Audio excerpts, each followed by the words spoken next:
Pessoal, bom dia, tudo bem?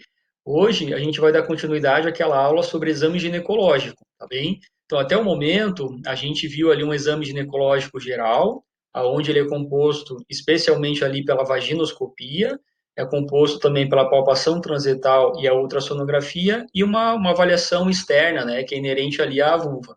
Então, a gente acabou apontando esses tópicos aí para vocês, né, para que a gente consiga ter uma sequência e consiga fazer um exame ginecológico aí de qualidade, tá bem? Então, não tenham, né, o hábito, especialmente quem for trabalhar na parte de reprodução, de simplesmente, talvez, colocar um espéculo, fazer uma avaliação vaginal e falar que está tudo bem com a fêmea porque não tem secreção ou qualquer coisa do tipo. Então, a avaliação ginecológica, ela deve ser completa. Então, todas as porções do reprodutivo que a gente consiga fazer avaliação, elas devem ser avaliadas, ok? Basicamente, a última parte que a gente vai acabar abordando com vocês dentro do exame ginecológico é a parte aí de exames complementares, tá? Esses exames complementares, como o próprio nome já diz, eles complementam o exame ginecológico. Então, talvez a gente tenha ficado com alguma dúvida relacionada ao exame ginecológico. Esses exames complementares, eles vão conseguir direcionar um diagnóstico definitivo e, por consequência, a gente consiga, né, fazer um tratamento aí de forma mais efetiva, tá bem? Então, por exemplo, se eventualmente a gente fez a passagem do ultrassom e percebeu que a fêmea tinha líquido acumulado dentro do útero. Então, a gente sabe que esse líquido, ele pode ter um vínculo fisiológico ou patológico. Fisiologicamente falando, talvez essa fêmea esteja em fase de cio, tá? Isso não é regrado para todas as fêmeas, mas especialmente a fêmea bovina, como ela faz a liberação daquele muco durante o estro, talvez esse muco esteja acumulado dentro do útero dela e seja algo fisiológico, tá certo? Mas em contrapartida, talvez esse líquido acumulado ele seja de origem inflamatória. Então, através de exames complementares, por exemplo, né, através da citologia endometrial, a gente pode coletar material do útero dessa fêmea e aí definir se é ou não é um processo inflamatório, tá bem? E da mesma forma, beleza, fez a citologia endometrial e a gente verificou que realmente é um processo inflamatório. E qual que é a possível causa desse processo inflamatório? Será que é infeccioso ou não infeccioso? Então é importante a gente descobrir se é infeccioso ou não, para, por exemplo, fazer um tratamento com antibiótico ou não fazer uso do antibiótico. Então, dessa forma, o exame complementar que a gente vai acabar utilizando como ferramenta aí seria a cultura e o antibiograma.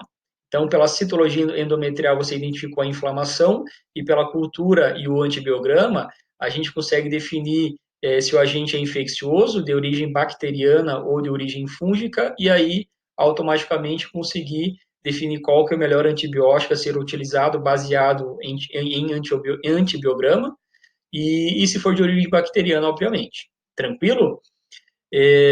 Outro ponto que eu queria elucidar para vocês, que vai ser o primeiro tópico que vai ser abordado dentro dos exames complementares, é a citologia vaginal, tá bem? Não vou falar para vocês que isso é exclusivo da fêmea canina, da cadela. A gente pode acabar utilizando para outras espécies também, mas como a gente consegue identificar fase do ciclo estral numa fêmea bovina, numa fêmea equina baseada em palpação transdental e ultrassom, a gente não usa a citologia vaginal como ferramenta para tentar definir fase do ciclo estral. No caso da cadela, como a gente não consegue fazer uma palpação transdental e uma avaliação ultrassonográfica de qualidade, a ferramenta que a gente utiliza é a citologia vaginal, tá bem? Então, percebam ali que, através dos exames complementares, a gente pode tentar evidenciar alguns fatores fisiológicos, como é o caso da citologia vaginal na cadela, como a gente pode tentar evidenciar alguma alteração patológica, através da citologia endometrial, cultura e antibiograma. Tá certo?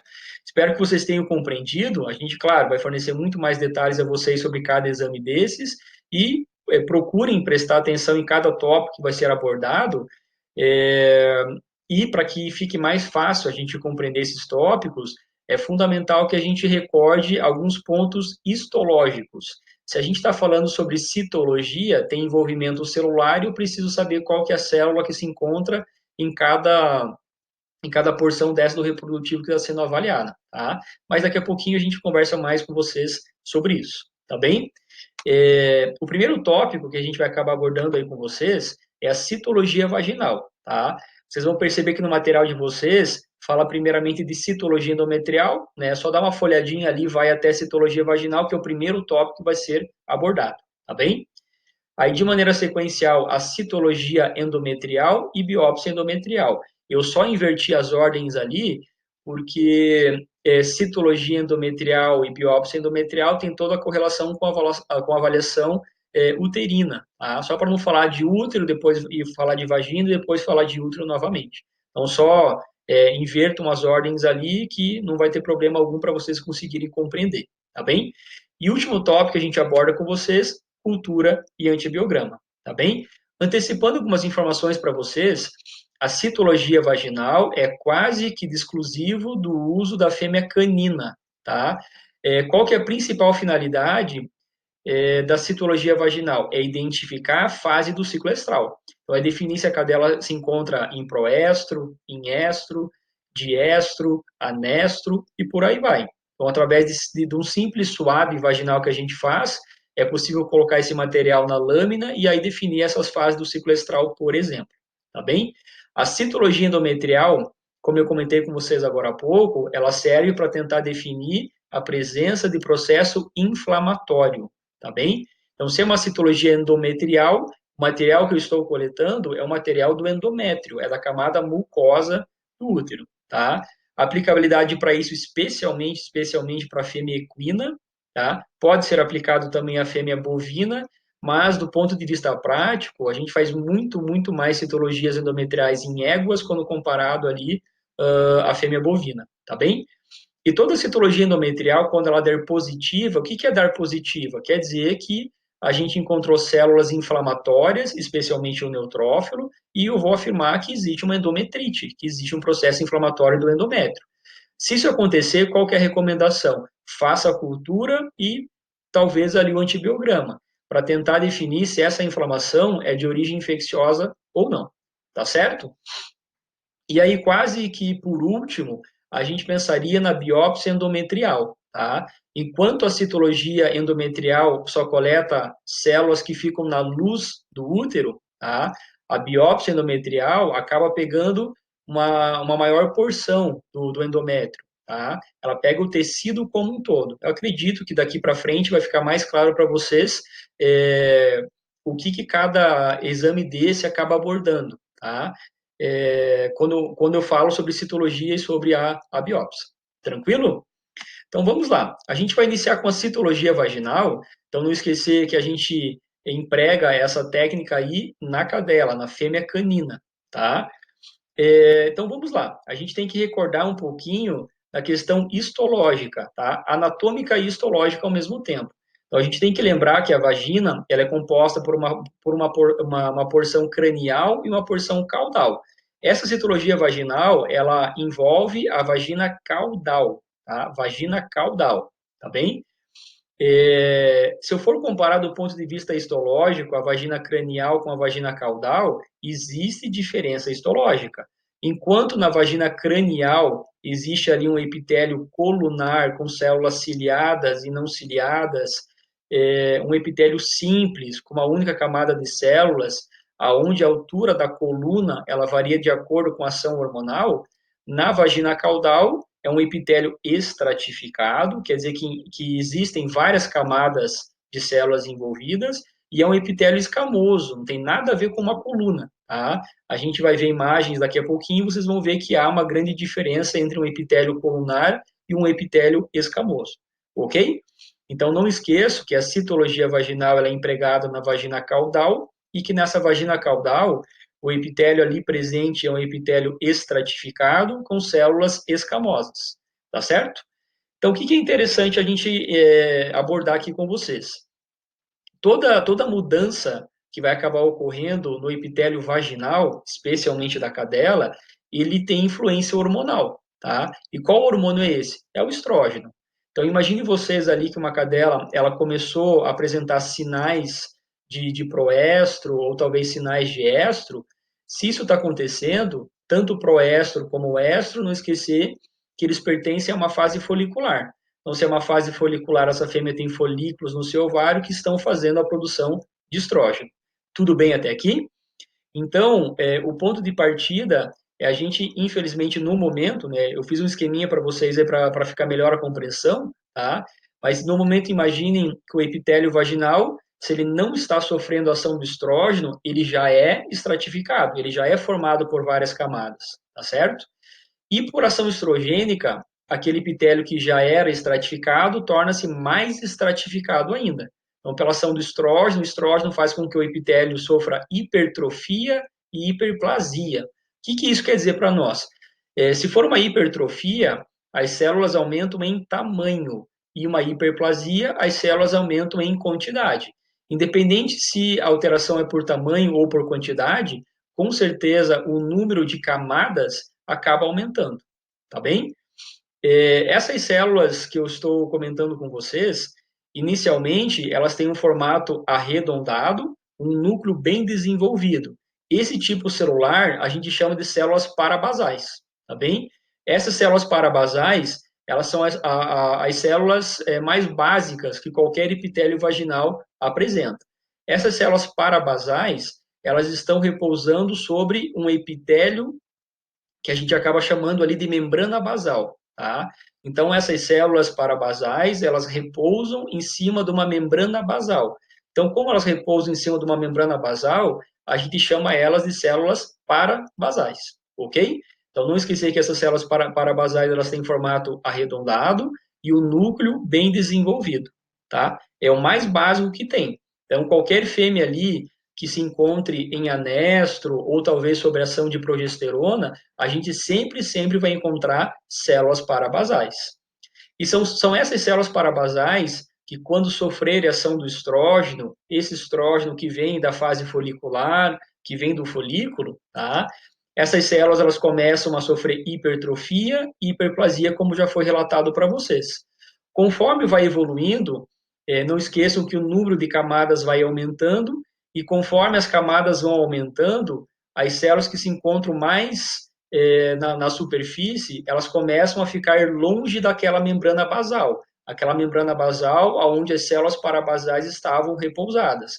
E quanto mais longe elas ficam, aí é natural que, né, grosseiramente falando e literalmente falando, elas vão começar a morrer. Como que eu sei que uma célula está morrendo? Ela começa a perder o formato e o núcleo vai reduzindo até sumir. Então, quando a gente tiver uma célula dessa, que não tenha mais um formato arredondado, que não tenha mais a presença do núcleo, a gente afirma que ela sofreu cornificação. Tá? Se ela cornificou, quer dizer que ela está próximo ali realmente à morte. E depois que ela morrer, ela esfolia, ela descama, tá bem? Tranquilo?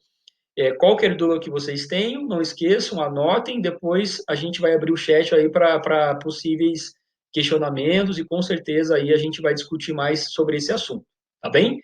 Então, ficou claro para vocês que as células parabasais, elas estão próximas à membrana basal, e conforme elas sofrerem ação estrogênica, o número de células acaba aumentando e essas células começam a ficar longe da membrana basal. Conforme elas vão ficando longe, elas começam a perder formato, começam a tomar algumas características diferentes do que aquela célula parabasal que era redondinha com o núcleo desenvolvido. Dessa forma, vão acabar surgindo outros formatos da célula parabasal e a gente dá o nome a esses formatos de células intermediárias pequenas ou células intermediárias grandes. As células intermediárias pequenas, elas se assemelham às parabasais, porém elas são maiores em tamanho e o núcleo começa a reduzir. Em contrapartida, uma célula intermediária grande, ela começa a perder o formato, ela ainda tem o núcleo, mas o núcleo começa a reduzir cada vez mais, tá? Até que realmente ela perca o seu núcleo, ela está totalmente sem formato, e aí eu acabo chamando ela de célula cornificada, tá?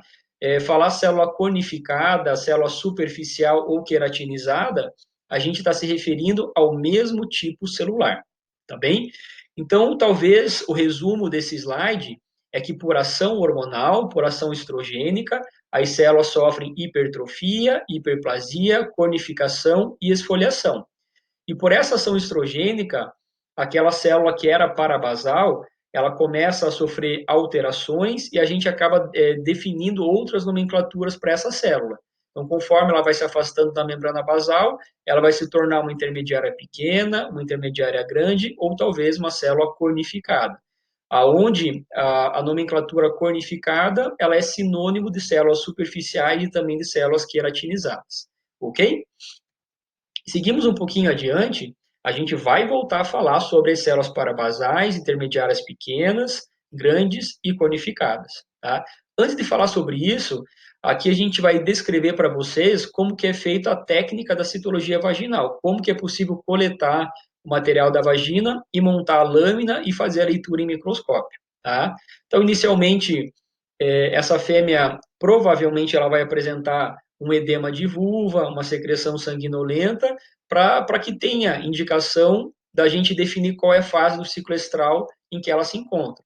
Se uma fêmea tiver ali sem secreção sanguinolenta e uma vulva não edemaciada, é muito, muito provável que ela se encontre em anestro ou talvez fase luteal, tá?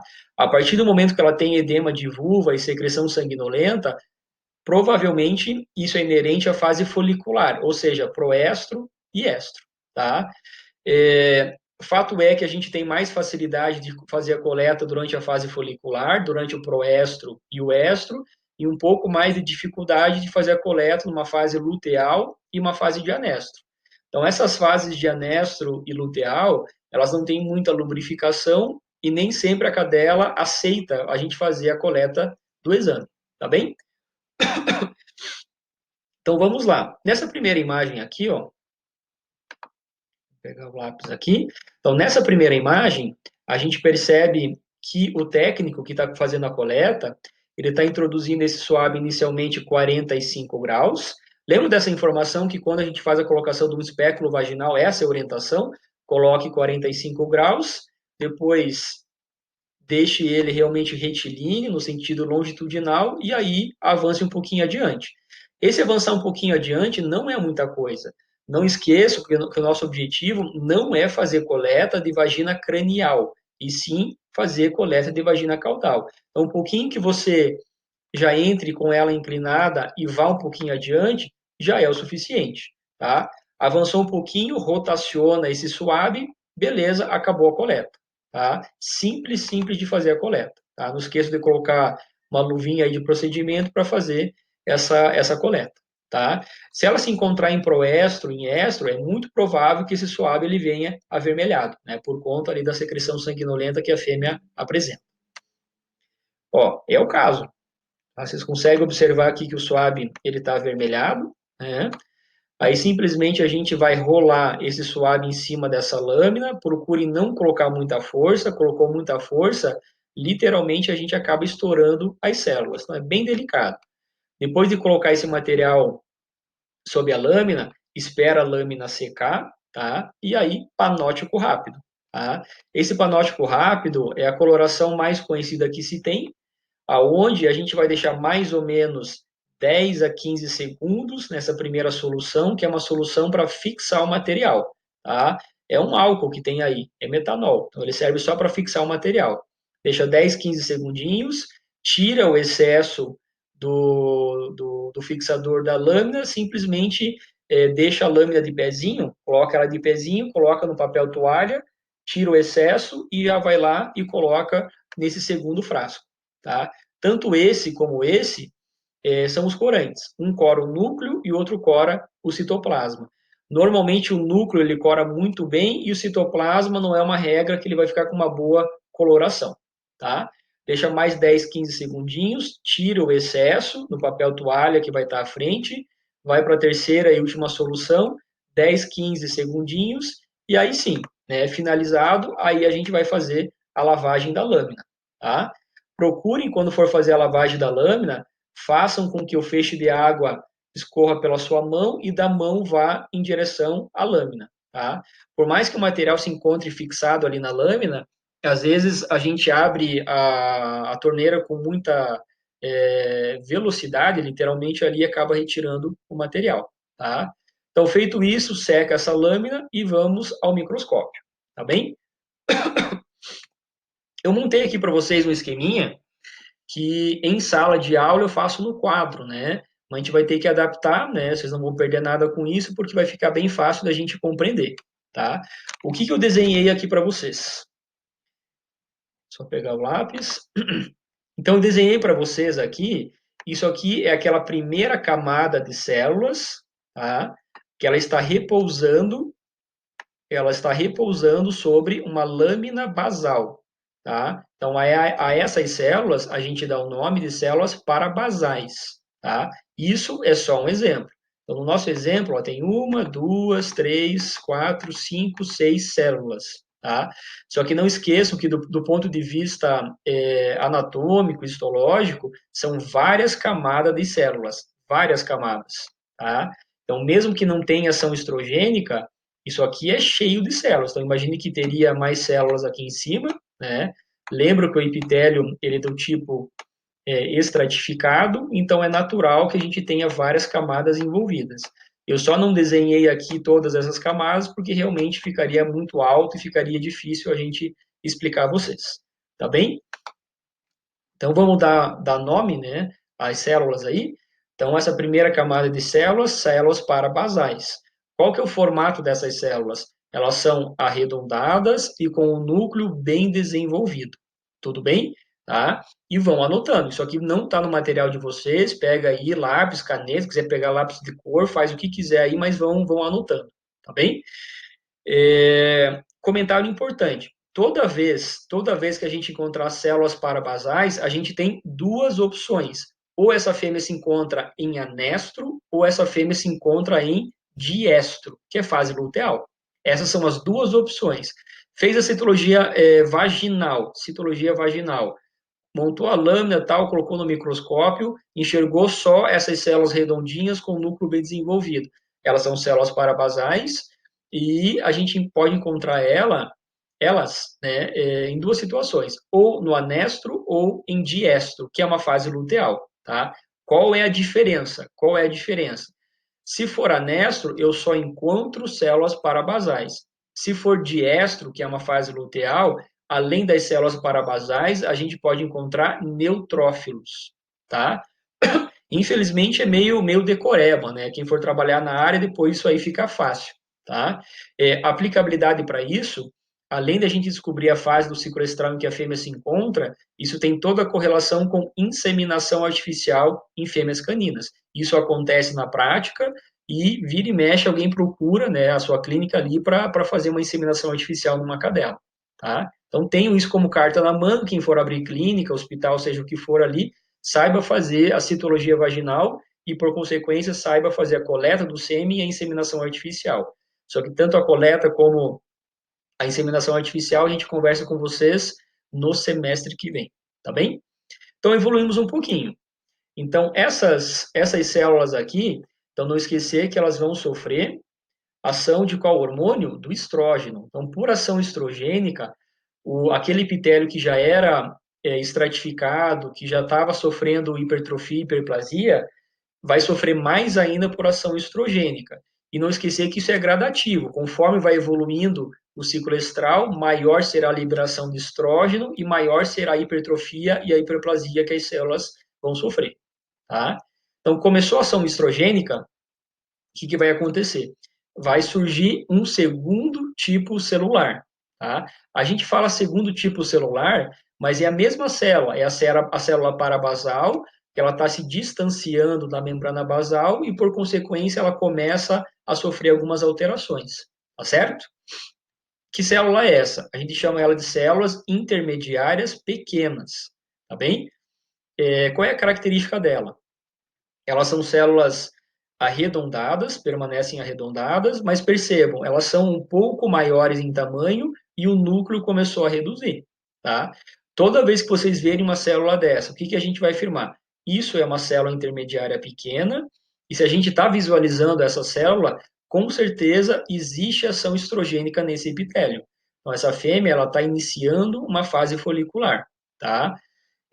Entendam também que a gente não vai ver 100% de células intermediárias pequenas.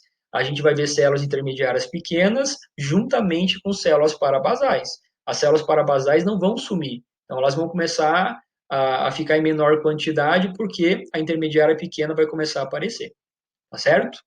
Evoluindo um pouquinho o ciclo estral e a fase folicular, a ação estrogênica ela vai aumentar, e por consequência a mesma coisa. As células vão ficar mais distante da membrana basal. Não se esqueça que essa membrana basal ela está aqui embaixo. Tá? Então, se ela está aqui embaixo, essas células aqui estão cada vez mais longe dessa membrana basal. Função dessa membrana basal é questão nutricional. Então, toda a vascularização, todo o aporte sanguíneo que pode levar nutrição a essas células se encontra na membrana basal. Quanto mais longe elas ficarem da membrana basal, automaticamente começam a morrer. Professor, como que eu sei que a célula está morrendo? Perde formato, núcleo reduzido e depois fica ausente. Tá? Essas células que vão acabar surgindo com a evolução, né, a gente chama elas de células intermediárias grandes, tá bem? São células intermediárias grandes porque elas são um pouquinho maior do que as anteriores, mas olha que bacana a diferença. É uma diferença bem marcante. Ela perde o formato. Então, aquela célula que era redondinha, ela começa a perder o formato, mas o núcleo ainda se encontra presente, tá certo? Mas espera aí. Então, células parabasais a gente encontra em anestro e fase de diestro, que é uma fase luteal. E as células intermediárias, independente se elas são grandes ou pequenas, a gente vai encontrar em fase de proestro. Então, quando a gente encontrar uma célula intermediária, independente se ela é pequena ou se ela é grande, essa fêmea, né, ela se encontra em fase de proestro. Mas qual que é a diferença? Se é uma intermediária pequena, é proestro inicial, é o comecinho do proestro, tá? E aí, conforme for evoluindo, começam a aparecer as células intermediárias grandes, e aí seria mais para proestro final. Para tentar localizar vocês, com certeza a maior parte de vocês já teve uma cadela em casa, já viu os sinais de cio, né? Como que acontece? Uma fêmea que começa ali o seu ciclo estral, sua ciclicidade, ela começa a apresentar edema de vulva e começa a apresentar secreção sanguinolenta. Quanto tempo ela vai ficar com esse edema de vulva e essa secreção sanguinolenta abundante? De 7 a 10 dias, que é a duração do proestro, tá bem? Então, se a gente encontrar células intermediárias pequenas, quer dizer que está próximo dos primeiros dias do proestro, né? Então, se vai de 7 a 10 dias, talvez até o terceiro, quarto, quinto dia, a gente vai encontrar uma grande quantidade de intermediárias pequenas. Próximo ao sétimo dia, até próximo do 10º dia, quem começa a aparecer com maior frequência? As intermediárias grandes, tá? Não esqueçam, isso não quer dizer que a gente vai encontrar 100% de células intermediárias grandes no proestro final. Isso não quer dizer que eu vou encontrar 100% de células intermediárias pequenas no proestro inicial. É uma mistura, tá? Então, a gente pode encontrar no proestro final células intermediárias grandes, pequenas e parabasais? Sim, a gente pode encontrar. Mas qual que é a maior população? Qual que é o maior percentual de células? As intermediárias grandes. Tá certo? E aí evoluímos mais um pouquinho, né? Por ação estrogênica vai surgir um quarto e último tipo celular, tá? Que são chamadas as células cornificadas. Falar célula cornificada ou célula superficial ou queratinizada, mesma coisa, tá? O que a gente percebe? Essa célula, ela também tem um formato totalmente irregular e o núcleo ausente, tá? Quando isso acontecer, é o último tipo celular que a gente pode acabar encontrando, e isso quer dizer que essa fêmea se encontra em estro, tá? Lembro que no proestro ela ficou 7 a 10 dias, agora na fase de estro ela vai acabar ficando de 5 a 9 dias, tá? Isso são médias, tá? Isso são extremos, pode ser um pouquinho mais ou um pouquinho menos dentro da fisiologia. Professor, na minha casa, uma vez eu tive uma cadela que ela ficou um mês com edema de vulva e secreção sanguinolenta. É normal isso? Não, não é normal. Tá? O esperado é que ela fique mais ou menos uma semana em proestro e uma semana em fase de estro. E depois o edema de vulva ele reduz, a secreção sanguinolenta também, e tudo volta ali ao normal. Tá? Desde que, claro, ela não tenha sido coberta ou inseminada. Tá? Qualquer coisa fora disso, a gente pode pensar em algumas alterações especialmente do ponto de vista ovariano. Por exemplo, um cisto folicular. Tá? Só que isso aí é conteúdo, né? É tema aí para futuras aulas de vocês. Tá bem? Então, recapitulando. Vamos lá? Então, toda vez que a gente encontrar células parabasais, quais são as duas opções? Anestro ou diestro, que é uma fase luteal. Como que eu diferencio anestro de diestro? No diestro, parabasais e neutrófilos. E se for anestro, só células parabasais. Tá? A partir do momento que eu encontrar células intermediárias, independente se elas são pequenas ou se elas são grandes, essa fêmea se encontra em proestro. Sendo que as pequenas são encontradas no proestro inicial e as grandes no proestro final, tá? E aí sim, toda vez que eu encontrar células cornificadas, eu vou afirmar que essa fêmea já se encontra em estro, tá? Achou lá meia dúzia de células cornificadas, essa fêmea já se encontra em estro. Mas ela não fica de 5 a 9 dias? Sim, como ela fica de 5 a 9 dias, isso é progressivo. Então, conforme ela vai evoluindo, então no primeiro dia do estro, tá? No primeiro dia do estro, a gente vai encontrar uma pequena população de células cornificadas. Quando for evoluindo, está no meio do estro, uma porcentagem maior, tá? E quando ela estiver lá quase no finalzinho do estro, tipo 70, 80, 90% de células cornificadas, tá? É, e mais uma vez, não esqueçam que a gente não vai encontrar 100% das células naquela fase que a gente está definindo. Então, se uma fêmea tiver em estro, ela vai ter a maior proporção de células conificadas e a gente vai acabar encontrando alguma coisinha ali de células intermediárias grandes e talvez alguma coisinha de células intermediárias pequenas. Então, sempre contrasta todas as células ali. A definição, ela se dá pela maior porcentagem de células. Inclusive, aquela lâmina que eu falei para vocês, quando a gente monta essa lâmina, a gente acaba contando, a gente procura 100 células na lâmina. E aí essas 100 células a gente vai diferenciando. Ah, você é uma célula parabasal, você é uma célula intermediária pequena, você é uma célula intermediária grande, você é uma conificada. E aí no final, como a gente contou 100 células, o resultado já sai em porcentagem, concordam? Então, se você achou 10 células de 100 células, quer dizer que você tem 10% de parabasais. Das 100 células, você encontrou 20 intermediárias pequenas. Então, isso quer dizer que você tem 20% de intermediárias pequenas. E todo o restante eram intermediárias grandes. Então, a gente já tem 10% de parabasais, 20% de intermediárias pequenas e 70% de intermediárias grandes. Qual é a nossa conclusão? A nossa conclusão é que essa fêmea está em proestro final, tá bem? E assim vai, né? Não vou fornecer outros exemplos para vocês, mas eu acredito que já tenha ficado claro que a fase do ciclo estral ela se dá vinculado à maior porcentagem das células. Tá bem? Então, para finalizar esse slide, se uma fêmea tiver a maior proporção de células conificadas, ela se encontra em estro. Essas células conificadas, elas vão chegar próximo a 100%, no finalzinho, no auge do estro, tá?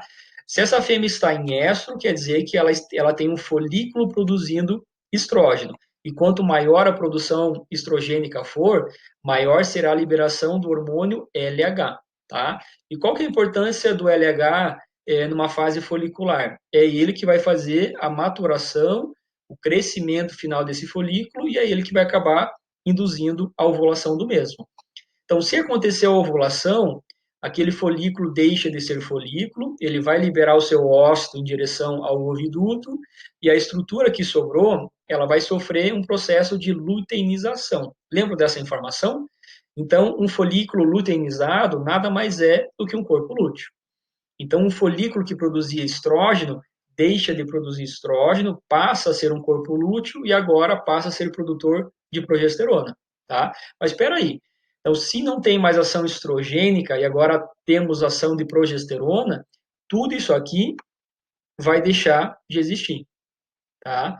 Então, não esquecer que essas células aqui, elas só apareceram por conta do estrógeno.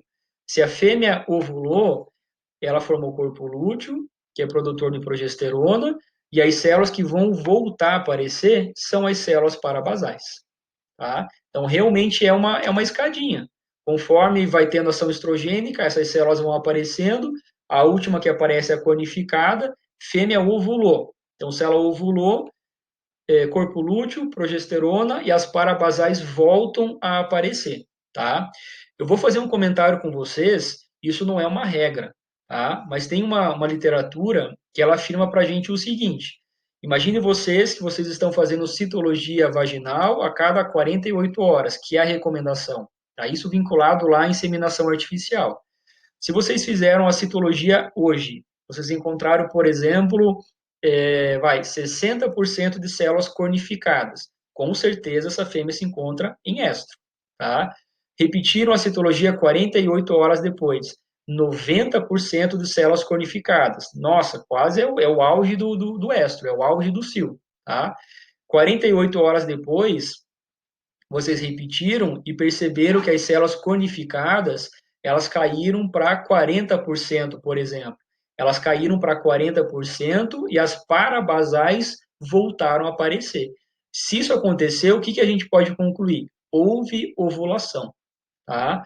Então, a informação que eu gostaria que vocês gravassem, que a ovulação, ela pode ser identificada ou suspeita, né? A gente não pode ter 100% de certeza, mas é um bom indício, tá? Então, quando ocorrer uma queda de 50% das células cornificadas e reaparecimento das células parabasais, a gente pode afirmar que essa fêmea ovulou, tá? Qual que é a lógica fisiológica do processo? As conificadas estavam no seu auge por ação estrogênica. Se houve ovulação, o folículo rompeu, tá? Ele vai parar de produzir estrógeno, ele vai sofrer luteinização e vai formar o corpo lúteo.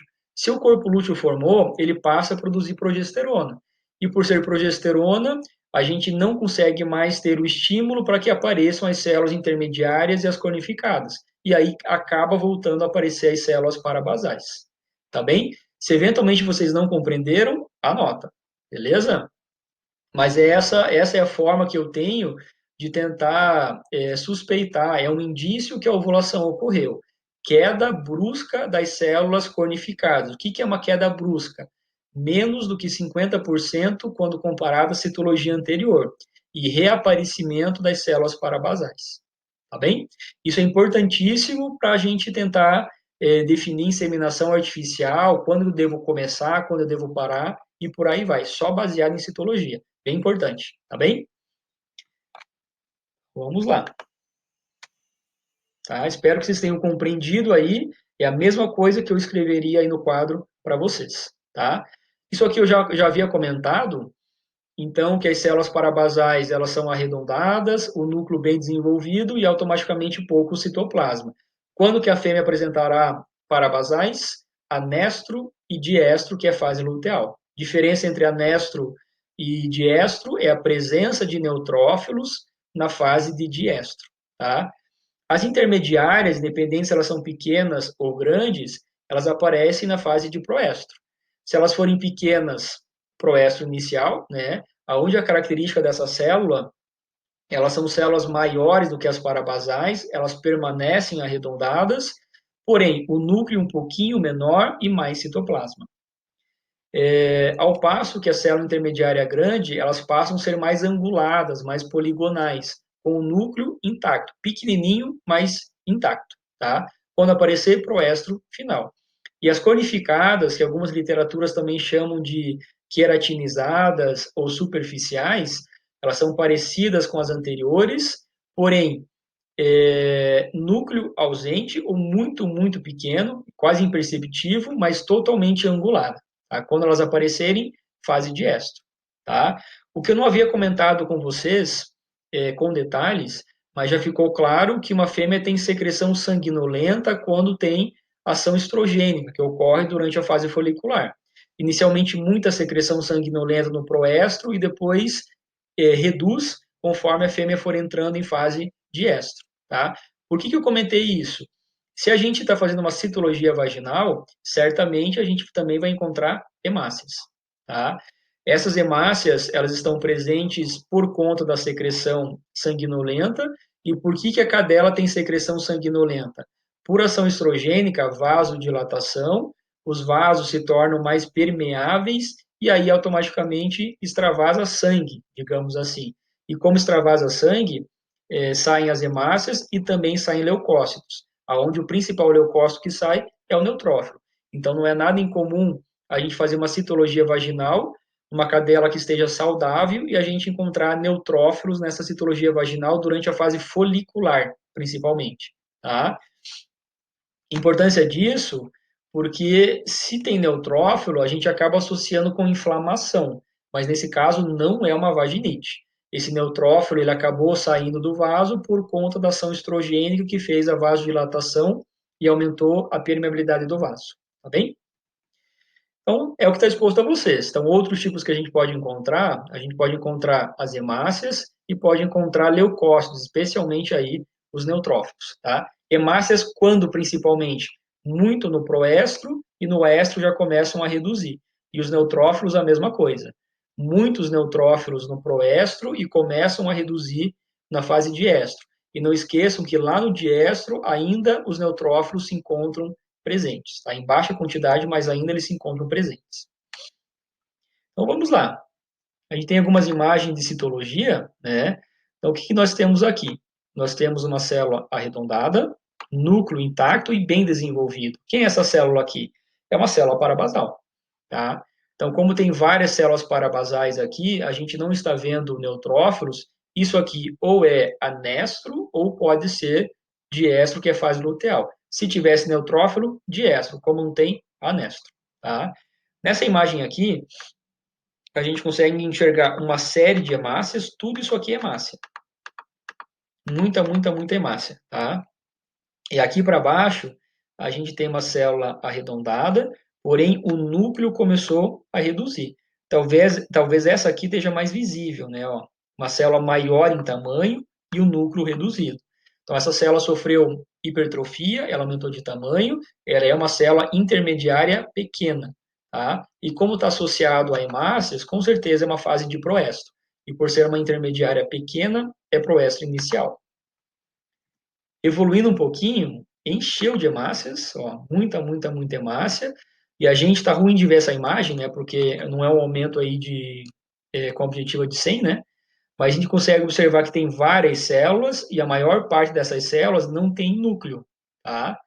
Algumas têm e outras não têm. É exatamente uma transição de proestro final para estro, tá bem? Mas o que eu gostaria que vocês colocassem na cabeça? Na imagem anterior, intermediárias pequenas, células ainda arredondadas com a presença do núcleo. Aqui, as células começaram a perder o formato, ó, tipo essa célula aqui, ó. Vocês perceberam que ela está perdendo o formato? Não vou nem tentar delimitar ela, mas eu vou circular, ó. Então, essa célula começou a perder o formato, mas quem está aqui ainda? Núcleo, tá? Então, se ele está ali, essa é uma intermediária grande. Apareceu intermediária grande, não é mais proestro inicial, passa a ser um proestro final, tá? Essas imagens, tem 5 imagens aí que vocês não têm, né? Recentemente eu fiz aí uma inseminação artificial de uma bulldog em inglês, e aí eu acabei aproveitando as imagens, né? Isso aqui é um aumento aí de 1000 vezes, né? O objetivo é de 100. Então percebo que tem uma célula totalmente sem formato. Essa aqui eu consigo até dar uma delimitada nela, tá? Mas quem que está aqui ainda? Ó, vocês conseguem observar aqui, ó, núcleo. Então, se o núcleo está aqui, essa é uma intermediária grande. Essa fêmea se encontrava em proestro final, tá? E aqui é a mesma coisa, ó. Até a gente usa o termo ali poligonais, né? Tá bem quadradona essa célula, ó. E ainda o núcleo está presente. Beleza? Também é uma intermediária grande. E essa também é uma intermediária grande. Percebo que ela está angulada, poligonal e o núcleo está presente. Vocês percebem que o formato muda bastante? O redondo, beleza, é redondo. Mas essas aqui, ó, totalmente disforme, essa mais quadradona e essa quase arredondada. Mas todas elas são intermediárias grandes, tá? E aí, né, por fim, a célula que a gente talvez mais deseje encontrar é essa célula superficial. Tá? Então, percebo que ela é bem angulada, o núcleo está aqui, né? Claro que a gente pode pensar até que ela seja uma intermediária grande, mas talvez vamos focar nessa aqui, ó. Tá? Percebo que essa não tem núcleo, tá? Ela não tem núcleo, às vezes o núcleo está bem piquinótico, bem sutil ali, ela é uma célula superficial. Então, toda vez que a gente encontrar essa célula aqui, a gente vai afirmar que a fêmea se encontra em fase de esto, tá? Aonde a porcentagem, a quantidade de células superficiais, ela vai aumentando conforme for progredindo o estro. Estro, duração de 5 a 9 dias. Então, começo lá, primeiro dia do estro. Poucas células queratinizadas, conificadas, superficiais, tudo a mesma coisa. Conforme vai evoluindo, aí sim a gente consegue afirmar que o estro está progredindo, tá? As células superficiais estão aumentando, a ação estrogênica está aumentando, e essas células aí começam a aparecer com mais frequência, tá? Talvez, né, a gente já vai antecipar uma informação a vocês, qual que é a recomendação com relação à inseminação artificial. A nossa primeira inseminação artificial, ela é feita quando a gente encontrar 80% de células cornificadas, tá? Essa é a recomendação. É só um comentário, talvez uma curiosidade, isso não contempla ainda a disciplina de fisiopatologia da reprodução. Isso é biotecnologia, tá? Mas só para aproveitarem, a gente aproveitar o contexto e aí mostrar uma aplicabilidade prática com relação aí à citologia vaginal, tá? Essa é a recomendação. E essa última imagem que vocês têm aqui, ó, o que, que a gente percebe? Célula redonda, núcleo desenvolvido. Tá? Essas 4 células que vocês têm aqui.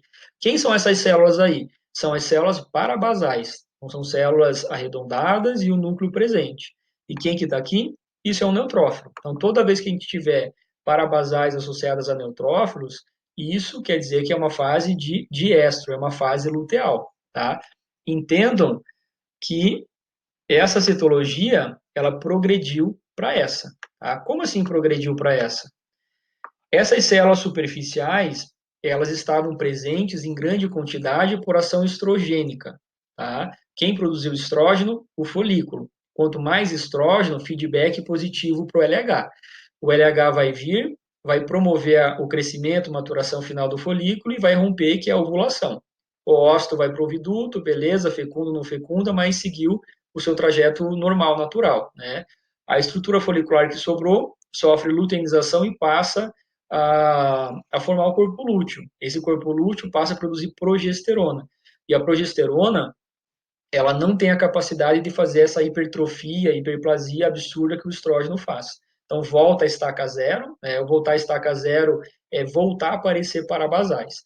Havia afirmado há pouco para vocês que uma forma que a gente tem de tentar definir ovulação através da citologia vaginal é quando ocorre uma queda brusca das células queratinizadas, conificadas, e reaparecimento das células parabasais. Se isso aconteceu, a fêmea ovulou. Tá? E quando isso acontece, é a orientação que a gente tem para fazer a última inseminação artificial. Beleza? Espero que vocês tenham compreendido. A gente tem mais 2 imagens agora que vocês não têm, né? É só para mostrar esse contraste aí, ó. A gente tem que ser um pouquinho, ou melhor, a gente não pode ser muito criterioso. Ah, professor, mas isso aqui não está tão redondo. Realmente não está tão redondo, mas essa aqui é uma célula parabasal, tá? Então, ela não é 100% redondinha. A gente vê que o núcleo está bem desenvolvido, bem visível, célula redondinha. Quem é? Parabasal, tá? Ao passo que aqui a gente tem uma célula totalmente disforme, e cadê o núcleo? Não tem. Então, se ela não tem núcleo, ela é uma célula superficial, cornificada ou queratinizada. E muito neutrófilo. Ó. Neutrófilo, neutrófilo, neutrófilo, muito. Né? Tudo que vocês estão observando aqui, ó, todos são neutrófilos. O que, que isso quer dizer para nós? Isso é uma progressão. É aquela mesma cadela que eu falei para vocês, aquela bulldog inglês, ela foi inseminada, ela foi acompanhada com citologia vaginal até que chegou nesse ponto. Então, chegou nesse ponto, eu tenho células, 2 células superficiais, eu tenho células parabasais. Se as parabasais voltaram a aparecer, né, é claro que aqui é um único campo de visão, mas quando eu avaliei a lâmina como um todo, tinha bastante parabasal já presente e havia uma redução significativa das células superficiais. Foi minha orientação para fazer a última inseminação artificial, tá? E até por coincidência, depois eu conto para vocês, na quarta-feira agora, dia 1º, é o diagnóstico de gestação dela, Tá? Daí, se ela emprenhar, eu falo para vocês aí se houve a gestação ou não. Beleza? Aqui é só mais uma imagem, é basicamente o mesmo contexto, ó. Célula sem formato, sem núcleo. Quem que é? Conificada. E aí, células com núcleo redondinho, células parabasais. Olha quanta parabasal está aparecendo, né? E apenas uma superficial, e vários neutrófilos. Então, quer dizer que ela ovulou e ela está iniciando aí uma fase de diestro, que é uma fase luteal. Qual que é a tendência? A tendência é desaparecer as superficiais, só ficarem as parabasais, e os neutrófilos também começam a reduzir. Tá bem? Beleza? Pessoal, eu vou finalizar essa primeira parte por aqui, né? Só por questão aí do tamanho do vídeo, depois fica ruim para carregar. Eu finalizo, aí vocês já clicam no próximo link ali que a gente vai comentar daí sobre os demais exames complementares. Beleza? Até daqui a pouquinho.